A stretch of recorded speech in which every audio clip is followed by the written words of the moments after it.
그 공개키를 사용하게 되면 좀 쉽게 프로토콜을 만들 수가 있어요. 대칭키를 사용할 때 비교해 보면 여러 가지 요구 사항들을 만족시키기, 특히 인증 기능을 제공하기가 되게 쉽죠. 개인키로 암호화하면 그게 바로 인증이 되니까 대칭키를 썼을 때보다는 인증을 제공하는 게 쉬워집니다.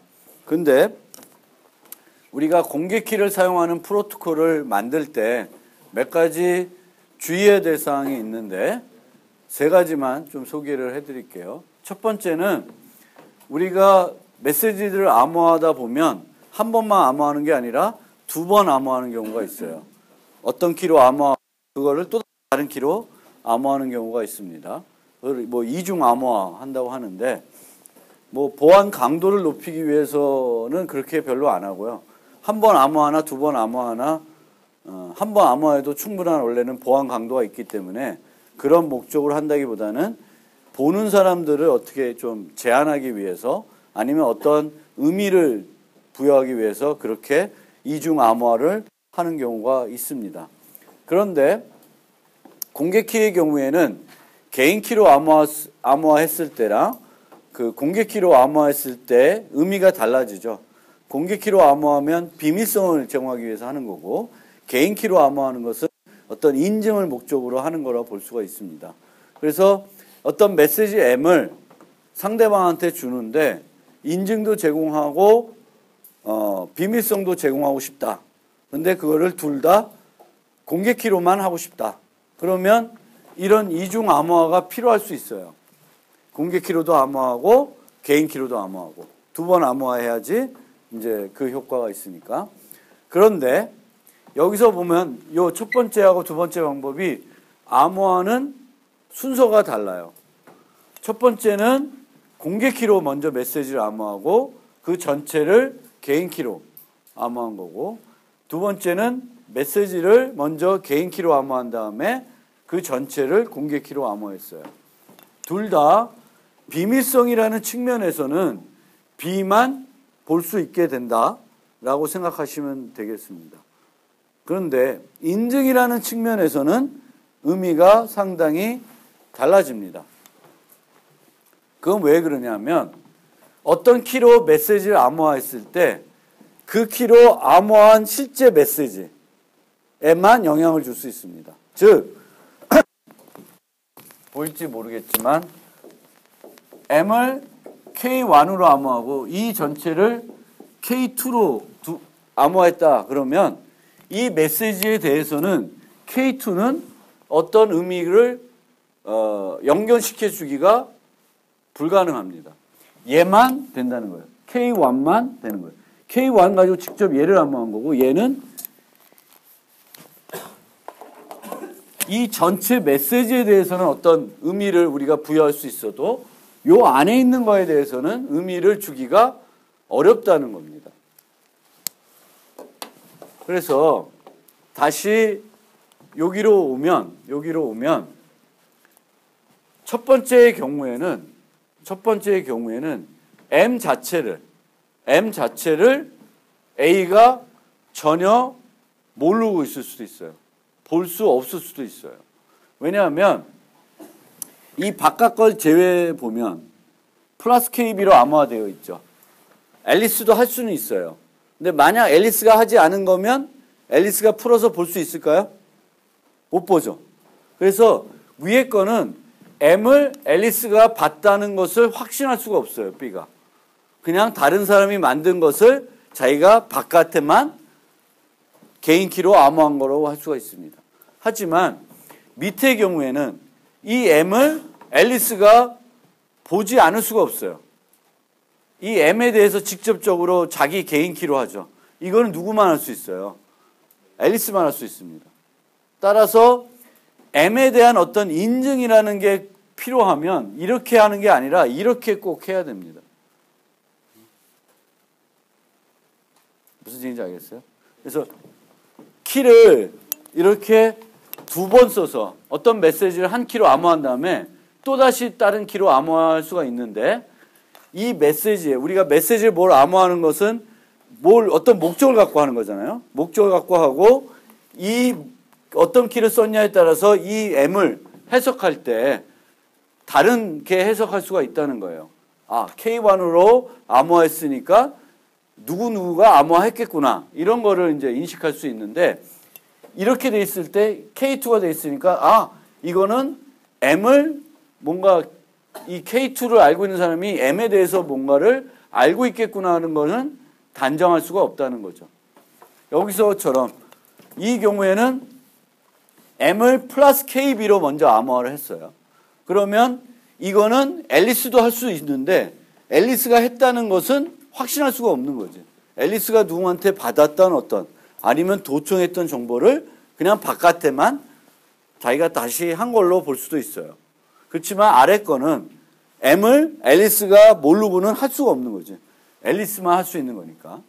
그래서 밑에 이런 방식으로 해야지만 M에 대해서 앨리스가 알고 있는 거구나. 앨리스가 이 메시지를 주는 게 맞겠구나 라는 것을 알 수 있습니다. 위에 거는 이렇게 암호화된 걸 얘가 주는구나 라고만 알 수 있지, M을 앨리스가 알고 있구나 라는 것은 B는 모르는 거죠. 확신할 수가 없게 됩니다.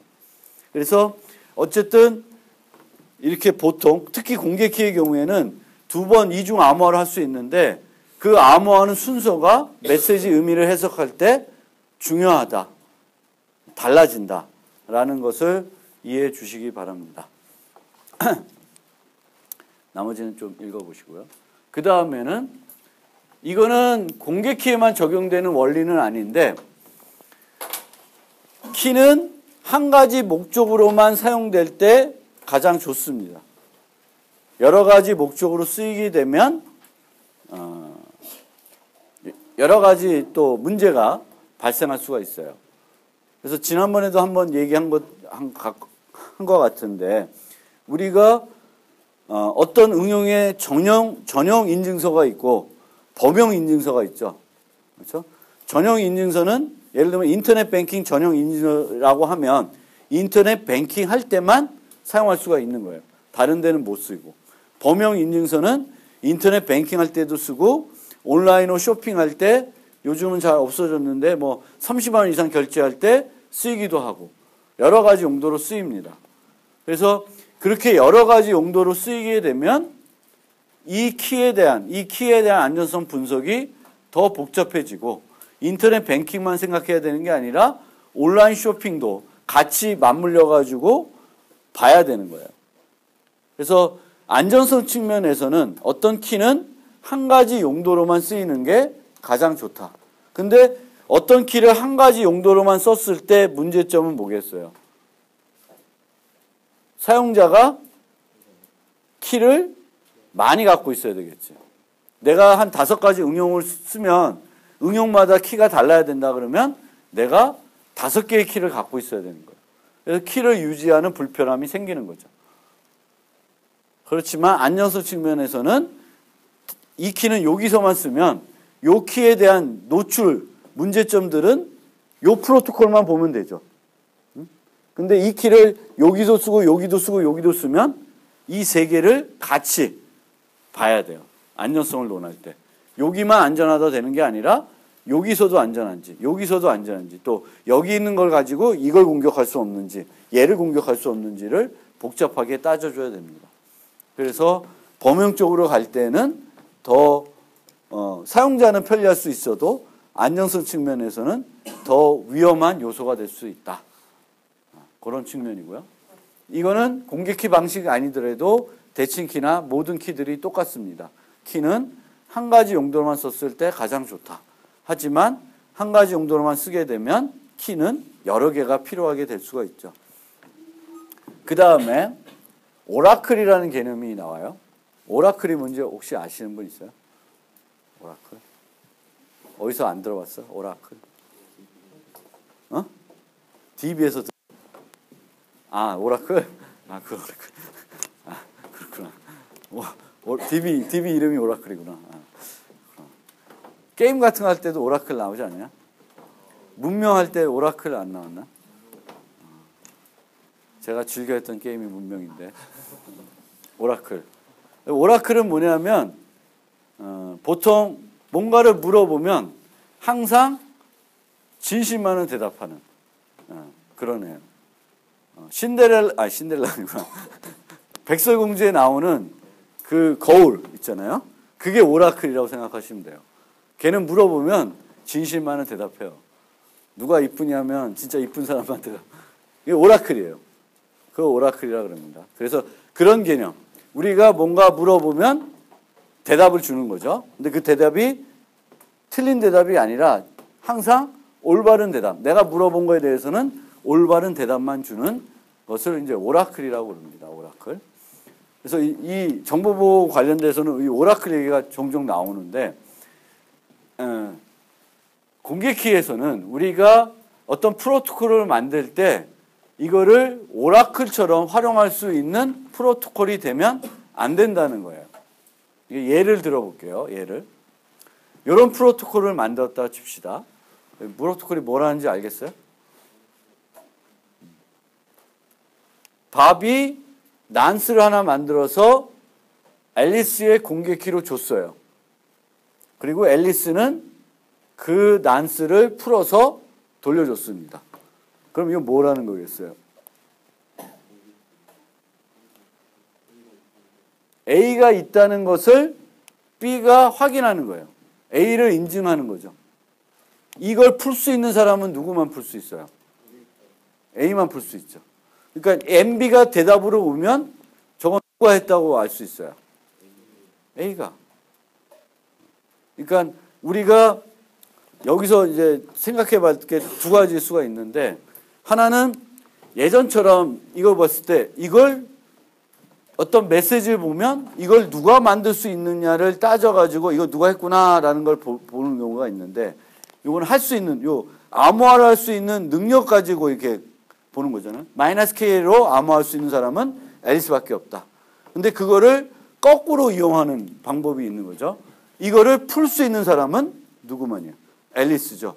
누가 풀 수 있냐? 그거를 이용해가지고 뭔가 프로토콜, 내가 원하는 걸 만든 거죠. 그래서 이렇게 되면 간단하게 상대방이 지금 컴퓨터를 켜고 있는지 아닌지를 확인해 볼 수가 있어요. 너 앨리스가 컴퓨터 켰으면 이렇게 댓글 하면, 아, 앨리스가 지금 온라인이구나, 통신이 가능하구나 라고 할 수가 있습니다. 그런데 보통 이렇게 프로토콜을 만들면 이 프로토콜은 사용자가 직접 한다기보다는 누가 하겠어요? 소프트웨어가 그냥 하겠죠. 그렇죠? 근데 이제 거기서의 문제점이 들어옵니다. 이걸 보면 어떤 식으로 되어 있냐면, 플러스 KA로 암호화된 메시지가 들어오면 얘는 뭐래? 풀어서 그 안에 내용을 줘요. 그러면 이게 뭐가 되냐면, 플러스 KA로 암호화된 메시지를 풀어주는 오라클이 돼버리는 거예요. 아무거나 플러스 K로 암호화된 걸 줘버리면 얘는 나 인증하는구나 라고 알고 풀어주면 문제가 심각해지죠. 그렇죠? 원래는 앨리스만 보도록 한 메시지인데 이제는 아무나 다 볼 수 있게 되는, 플러스 KA로 암호화된 거를 다 볼 수 있게 되죠. 거꾸로 만들어도 마찬가지예요. 그냥 MB를 주고 얘가 MB를 서명해서 준다. 그래도 똑같은 기능을 할 수 있겠죠. 얘가 그냥 MB를 암호화해서 주지 않고 그냥 줘. 그러면 얘는 MB를 개인키로 암호화해서 줘요. 그러면 똑같이 인증하는 기능이 되죠. 근데 걔도 오라클이 될 수가 있어요. 어떤 메시지든지 개인키로 암호화해주는 오라클이 돼버리는 거죠. 그래서 프로토콜, 특히 공개키 프로토콜을 만들 때는 이런 오라클로 활용될 수 없게끔 만들어줘야 돼요.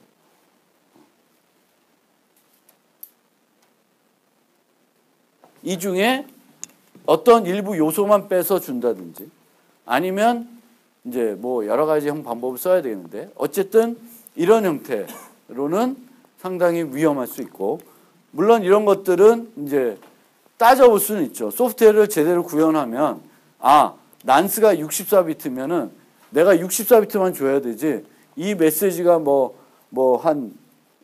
좀 큰 메시지가 왔는데 그걸 다 풀어서 그냥 주면 그거는 구현을 조금 아무 신경 안 쓰고 한 거가 되겠죠. 그래서 소프트웨어도 얘가 소프트웨어로 하는 건데 보통 사용자가 저걸 풀어서 이게 랜덤 값이 맞구나. 그래서 주고 뭐 이런 게 아니라 그냥 기계적으로 오면 풀어서 주는 그렇게 돼 있으면 그거를 제대로 안 만들어 놓으면 이런 문제가 발생할 수 있습니다.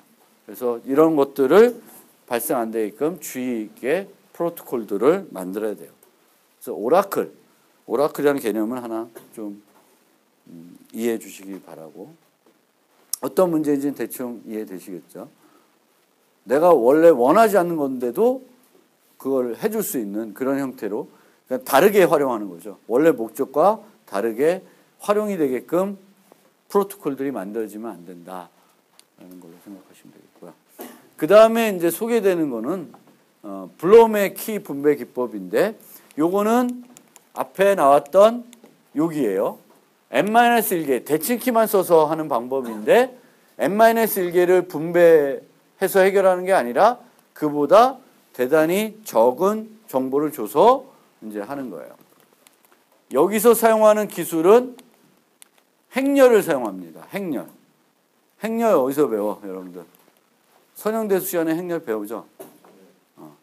뭐 그 이전에 고등학교 때도 행렬 좀 배울 텐데 그 정도 수학만 알고 있으면 생각해낼 수 있는 겁니다. 그래서 이 정보는 뭐 설명하려면 복잡한데 이 그림만 가지고 설명을 한번 해보겠습니다. 이 그림만 가지고.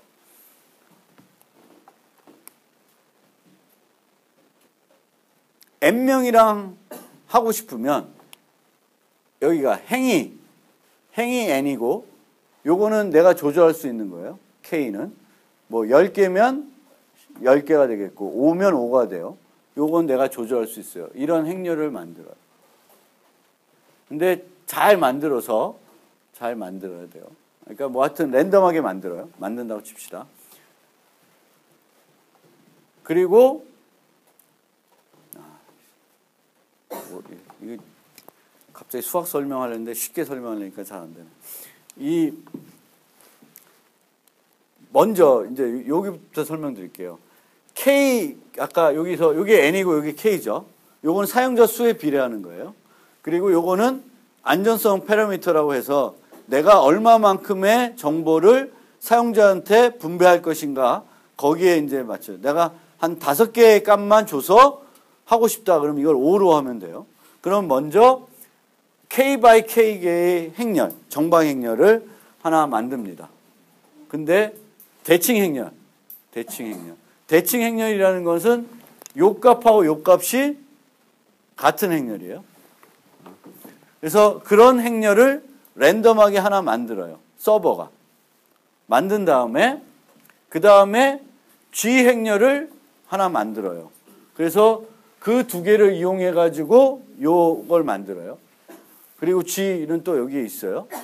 그러면 각 사용자한테는 번호를 하나씩 쭉 붙여. 번호를 붙여요. 번호를 붙이면 사용자 I는 요 행렬을 받게 됩니다. 요 행만. 사용자 I는 요 행만 받게 돼요. 그럼 사용자가 받게 되는 정보는 몇 개예요? 한 행이니까 K개죠. 그렇죠? K개를 받게 돼요. J는 요 행을 받게 됩니다. 그 다음에 이쪽은 G인데 이쪽은 그냥 홈페이지에다 공개를 해요. 아무나 갖다 쓰라고. 공개를 해요. 응? 공개를 해요. 공개를 해도 아무 문제가 없으니까 공개를 합니다. 그러면 I가 J랑 통신하고 싶다. 그러면 요거 공개되어 있죠. 자기가 유지하는 게 아니라 공개되어 있어요. 그럼 J번째 열을 가지고 와서 자기 거랑 곱합니다. 곱하면 뭐가 나오냐면 얘가 나올 거예요. KIJ. 그리고 얘는 똑같은 키를 만들려고 하면 I 열을 갖고 와서 자기의 행과 또 곱해요. 그럼 요게 나와요. 그런데 요 두 개의 곱의 결과인 얘는 수학적으로 따져보면 얘도 뭐가 되냐면 대칭 행렬이 됩니다. 그러면 이 값하고 이 값이 어떻게 돼요? 같겠죠. 그럼 사용자는 n명하고 n명하고 교환할 수 있는 서로 다른 키를 계산해 낼 수 있죠. 필요할 때마다. 몇 개만 유지합니다. K개만. K개만 유지하면 돼요. 그러니까 이 대칭 행렬을 만들어내는 그 아이디어 가지고 이렇게 수학적으로 아이디어 가지고 그 문제를 푼 거예요. 개념적으로 좀 이해돼요? 그래서 대칭 정방행렬 하나 만들고 랜덤한 내가 n명이 필요하니까 n개 행을 만들기 위해서 그걸 하나 만들어서 서로 곱해가지고 요걸 만들고 걔를 만들고 다시 걔네들끼리 곱해지니까 제가 정방행렬이 되는 거예요. 그러면 이거의 안전성은 뭐에 비례하냐면 요 K에 비례합니다. 이 행을 K개만 얻어내면 다 계산해낼 수 있어요.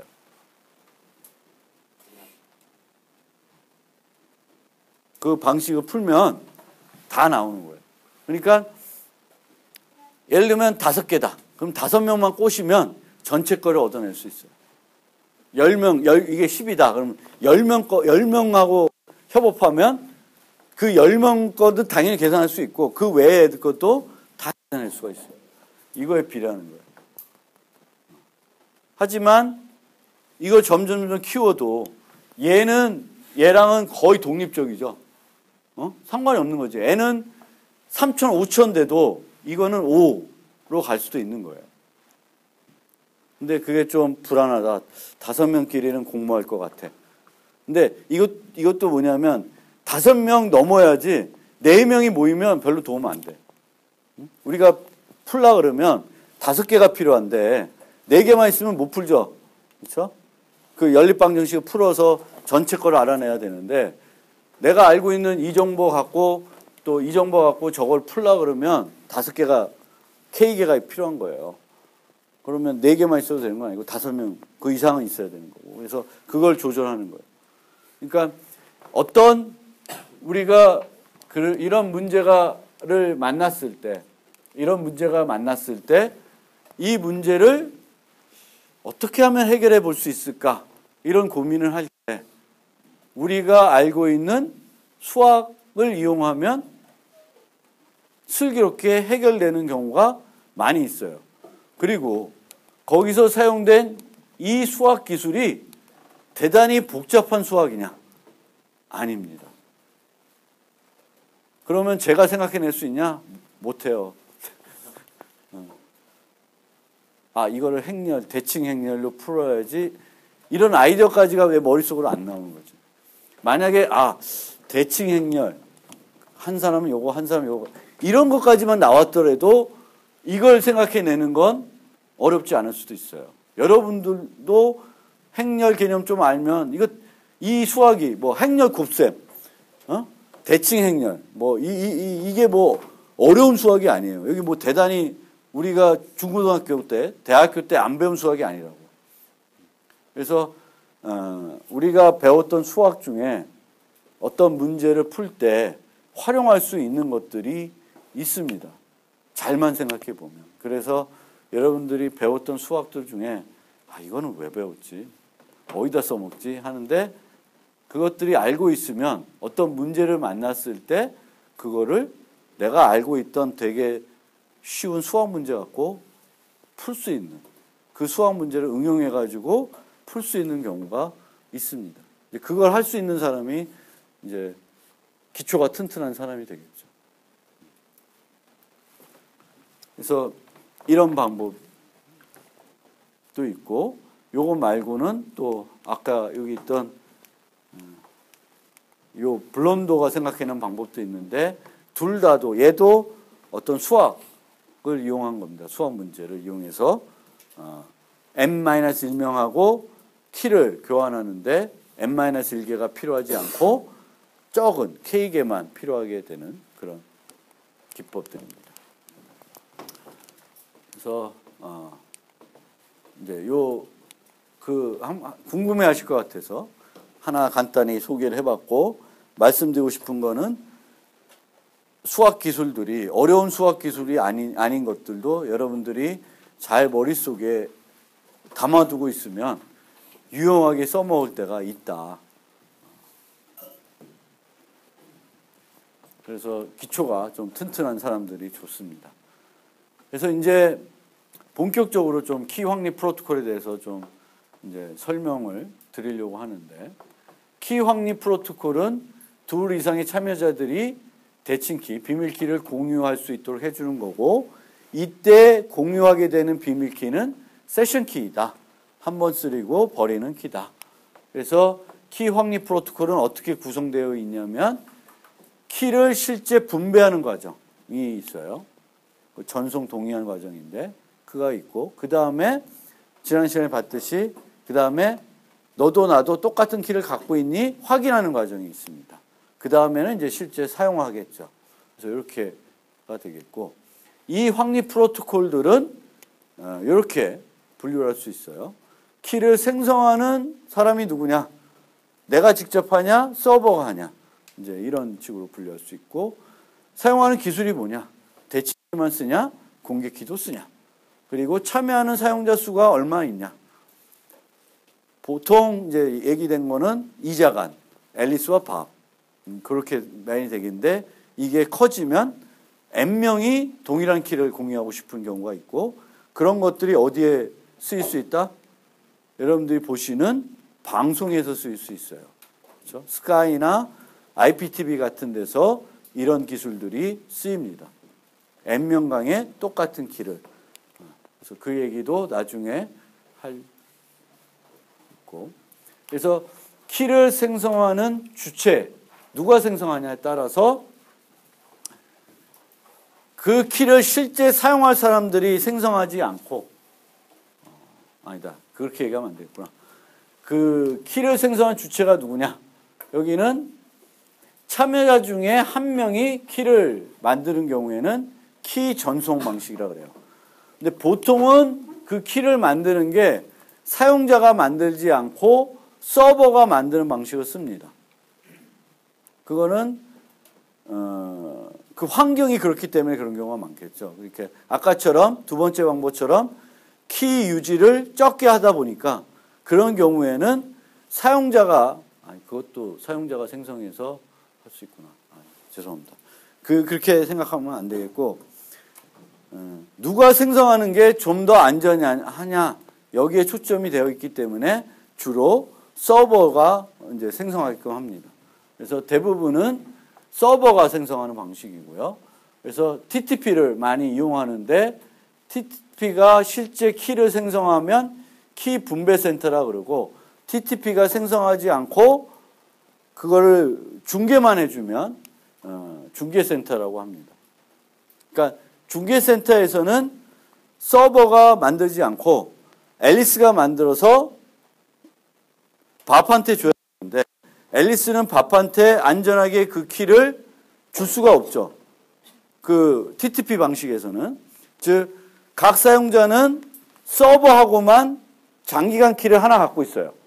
그렇죠? 그런 방식이에요. 그런 방식에서 앨리스가 키를 만들었어요. 그러면 이 키를 밥이랑 쓰고 싶으면 밥한테 줘야 되죠. 근데 앨리스가 밥한테는 줄 수 있는 방법이 없어. 얘하고는 아직 키가 확립 안 돼 있으니까. 그럼 어떻게 하냐? 그 키를 내가 만들었으니까 내가 암호화해서 서버한테 줘요. 그럼 서버는 그것을 풀어서 밥이 볼 수 있도록 암호화해가지고 밥한테 줄 수 있죠. 그렇게 하는 방식이 중계센터 방식이고, 키 분배센터는 우리가 그 전 장에서 봤듯이 앨리스가 나 앨리스야, 나 밥이랑 통신하고 싶어 라고 서버한테 요청하면 서버가 키를 만들어서 앨리스한테도 주고 밥한테도 주는 그런 방식이 키 분배센터이고, 보통은 중계센터 방식보다는 분배센터 방식을 많이 쓴다. 왜? 서버가 좀 더 키 생성에 대해서 능력도 있을 거고 신뢰성도 높기 때문에 그 방식을 많이 씁니다. 키 동의 프로토콜은 한 사람이 만들지 않고 같이 만들어요. 예를 들면 내가 앨리스고 누가 밥이면 밥이랑 앨리스가 서로 정보를 주고받습니다. 그러면 그 주고받은 정보를 조합해서 세션 키를 만들게 돼요. 그러면 그렇게 만드는 방식은 키 동의 방식이라고 그래요. 한 사람이 단독으로 만들어서 주는 게 아니라 그 참여한 사람들이 조금씩 기여하는 거예요. 그 값에. 그러니까 어느 한 사람이 독단적으로 만들지 못하게 하는 방식이고요. 그런데 이렇게 키 동의 방식으로 가게 되면 서버를 쓰지 않고도 할 수 있는 방법이 되겠습니다. 보통은. 물론 서버를 써서도 키 동의 방식을 할 수 있는데 주로 키 동의 방식들은 서버를 쓰지 않는 방식이 있고 분류하다 보니까 거의 사용하지는 않는데 이런 방식도 만들 수 있다. 한 사람은 거의 아무것도 안 하고 다른 사람은 혼자 만드는 게 아니라 또 다른 사람하고 협력해서 만들고 그런 방법도 있을 수 있어요. 별로 쓰이는 건 아니고 그냥 분류하다 보니까 저렇게도 억지로 만들고자 하면 만들 수 있기 때문에 소개하는 겁니다. 그래서 주로 키 전송 프로토콜과 키 동의 프로토콜이 많고 대칭 키만 쓸 경우에는 키 전송 프로토콜을 많이 쓰고 키 분배 방식의 키 전송 프로토콜을 많이 쓰고 공개키 기술을 쓸 때는 키 동의 방식을 많이 사용하게 됩니다. 그리고 참여자 수에 따라서 분류할 때는 그 2자간, 3자간, 다자간으로 이렇게 보통 분류해요.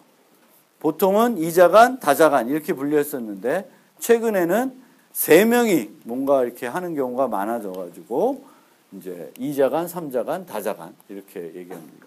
그리고 다자간 그 키 확립 프로토콜은 회의키 또는 그룹키라고 얘기해요.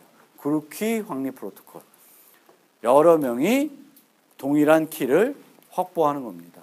이런 것들은 여기서 하는 것처럼 뭐 화상회의 할 때라든지 그룹 회의를 할 때 또는 방송에서 활용이 될 수가 있습니다.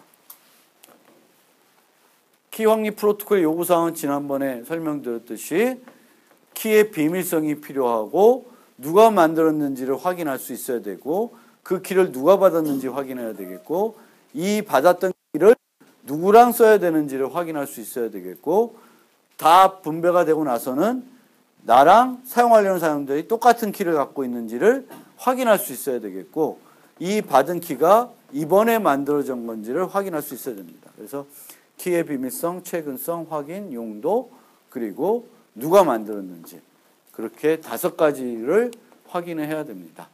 그런데 그거를 좀 더 복잡하게 이렇게 분류한 사람이 있는데 이거에 대해서 설명은 다 하지 않고 요 2가지만 조금 얘기를 해보고 싶어요. 요 2가지는 키 확립 프로토콜과 또 관련되어 있지만 일반적으로 우리가 인증을 할 때 그냥 온라인 여부만 확인하는 경우가 있고 개체 인증, 즉 요거를 우리가 약한 인증이라고 그러고 요거를 강한 인증이라고 그래요. 그래서 약한 인증이라는 개념하고 강한 인증이라는 개념이 뭐가 다른지를 조금 설명드리고 싶습니다. 어떤 인증을 할 때 강한 인증, 약한 인증이라는 개념이 있다라는 거예요. 그래서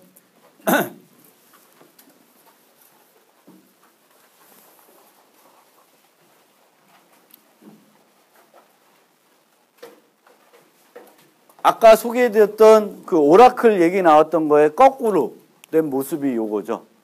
그렇죠? NA를 주면 얘가 NA를 서명해서 주는 거. 아까는 얘가 NA를 암호화해서 줬더니 풀어준 거고. 비슷한 프로토콜입니다. 비슷한 용도로 쓰일 수가 있는, 인증하기 위해서 쓰일 수 있는, 별로 좋은 건 아닌데 예를 들기 위해서 한 거예요. 그래서 이런 프로토콜이 있다. 그런데 이 프로토콜에 대해서 얘가 공격을 한다고 생각해 봅시다. 어떤 공격을 하냐? 아무것도 안 해. 그냥 메시지가 오면 잘라. 중단을 해요. 그리고 자기가 줘. 그럼 얘가 또 대꾸를 해. 그럼 얘가 그거를 받아서 또 얘한테 줘. 그럼 얘 입장에서는 원래랑 차이점이 있나요?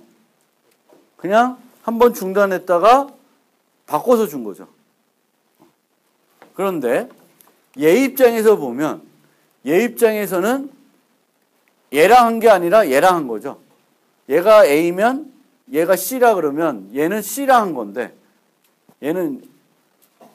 얘는 지금 B랑 한 거라고 생각하고 있는데 B는 A랑 한 게 아니라 C랑 한 걸로 생각하고 있는 거죠. 그렇죠? 아무런 차이가 없어요. 얘 입장에서는. 근데 얘 입장에서는 차이가 분명히 있죠. 프로토콜의 내용이 바뀐 건 없는데 바뀌지 않죠. 이걸 주는 건데 잘라. 안 갔어, 밥한테는. 밥한테는 앨리스가 연락 온지를 몰라. 얘가 C야. 그럼 C가 앨리스가 보냈던 난스를 그냥 나 C야 하고 줬어. 그럼 얘가 대꾸를 해. 그럼 이 대꾸한 거를 그냥 얘한테 줘. 그러면 실제 얘 입장에서는 아무런 변화가 없는데 얘 입장에서는 앨리스랑 프로토콜을 진행한 게 아니라 캐롤이랑 C랑 프로토콜이 진행한 게 돼버린 거예요. 뭔 차이일까?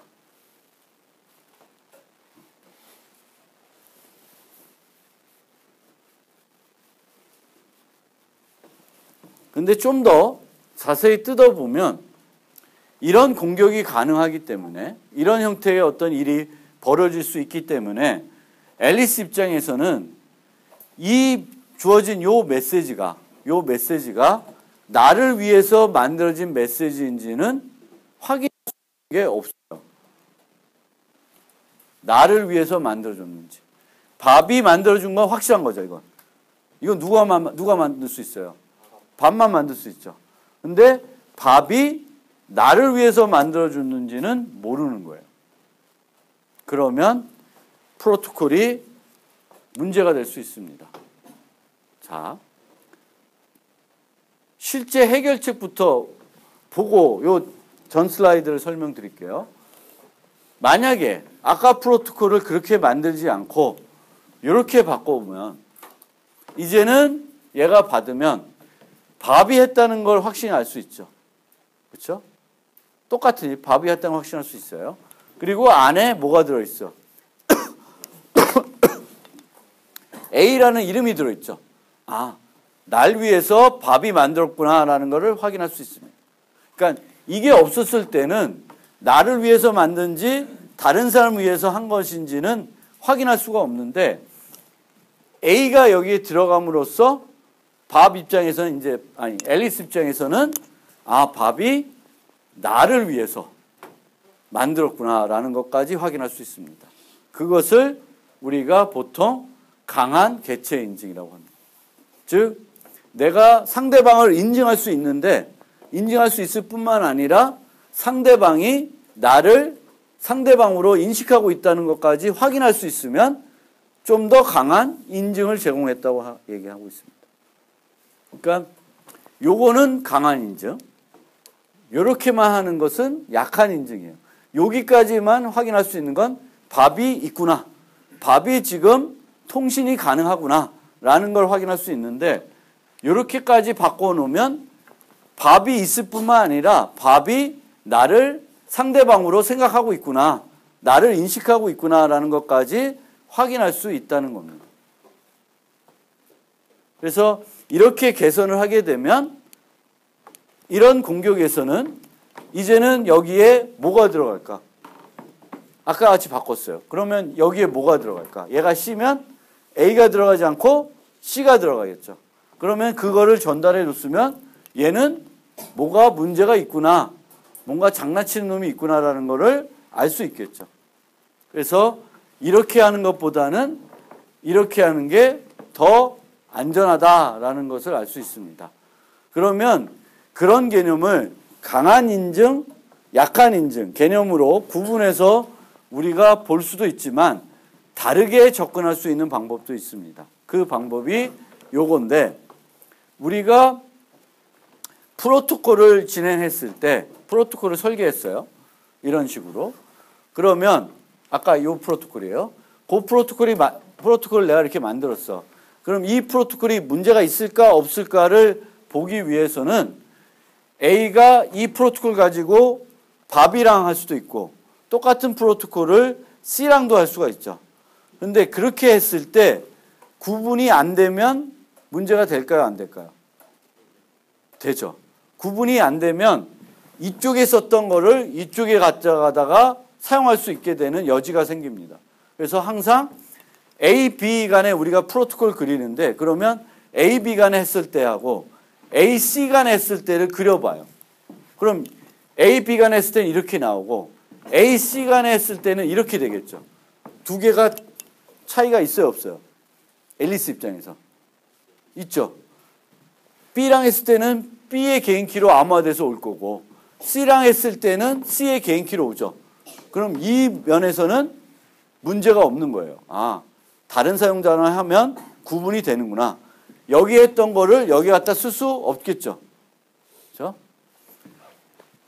그래서 이렇게 볼 수 있고 그런데 프로토콜을 시작하는 사람이 있고 프로토콜에 시작하는 사람은 아니지만 반응하는 사람이 있겠죠. A면 A가 시작했으면 B가 반응하는 거죠. 그러면 반대로 B 입장이 돼서 A랑 했을 때랑 C랑 했을 때를 그려보는 거예요. 위에 거는 프로토콜을 시작하는 사람 입장에서 여러 사용자 했을 때랑 비교해 보는 거고 얘는 프로토콜을 이제 시작하는 사람은 아닌데 대꾸를 해줘야 되는 사람이죠. 대꾸해 준 사람 입장에서 차이를 그려보는 거예요. 그래서 요거는 A랑 했을 때, 요거는 C랑 했을 때예요. 두 개의 구분돼요, 안 돼요? 구분이 안 됩니다. 얘는 NA 주면 그냥 NA 암호해주고, 이건 NC 주면 NC를 암호해줘요. 이 두 개 가지고는 값들은 달라지겠지만 이게 A가 한 건지 C가 한 건지는 전혀 구분이 안 됩니다. 구분이 안 되면 문제가 될 수 있습니다. 그래서 구분이 되게끔 프로토콜을 고쳐줘야 되는 거예요. 그러면 얘를 구분하려고 그러면 뭘 해주면 좋을까 생각해 보면 우리가 배웠던 네이밍이라는 기법이 있죠. 메시지 의미를 좀 더 명확하기 위해서 사용자 식별자를 메시지 안에 넣는다. 그러면 요거는 A라 한 거니까 A를 넣어주고 요거는 C라 한 거니까 C를 넣어주고 이제 비교해 보면 두 개가 차이가 있어요, 없어요? 차이 있죠. A랑 했을 때는 이런 값이 들어가고 C랑 했을 때는 이런 값이 가니까 차이가 되는 거예요. 그래서 여러분들이 뭐 암호 프로토콜 만들 일이 없을 수도 있지만 암호 프로토콜을 만들어 놓고 이거 괜찮은 것 같아 라고 해놓고 한 다음에는 뭘 해보셔야 되냐면 이런 그림들을 그려보는 거예요. 두 개만 그려면 되겠죠.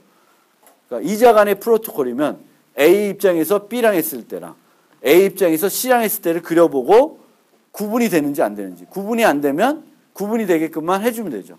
거꾸로 B, 그 프로토콜 시작하는 사람이 아니라 프로토콜을 반응하는 사람 입장에서 놓고 봤을 때 A랑 했을 때랑 C랑 했을 때를 그려보고 차이가 있는지 없는지. 차이가 없으면 개선시켜주면 됩니다. 그러면 프로토콜이 좀 더 간단해질 수가 있습니다. 그래서 이런 측면에서 하나 이해해 주시고 그리고 이렇게 됐을 때하고 이렇게 됐을 때에 A 입장에서 어떻게 다르게 인식할 수 있냐를 이해해 주시면 좋겠어요. 그래서 이렇게 되면 약한 인증. 밥이 있다는 것밖에 모른다. 요거는 밥이 있을 뿐만 아니라 밥이 나를 상대방으로 인식하고 있다는 것까지 알 수 있는 거죠. A를 넣으니까 지가 받았는데 나를 앨리스로 정확히 알고 있구나 라는 것까지 확인이 된다는 거예요. 그래서 프로토콜들을 이제 그런 식으로 해서 검사를 해서 보완할 수도 있습니다.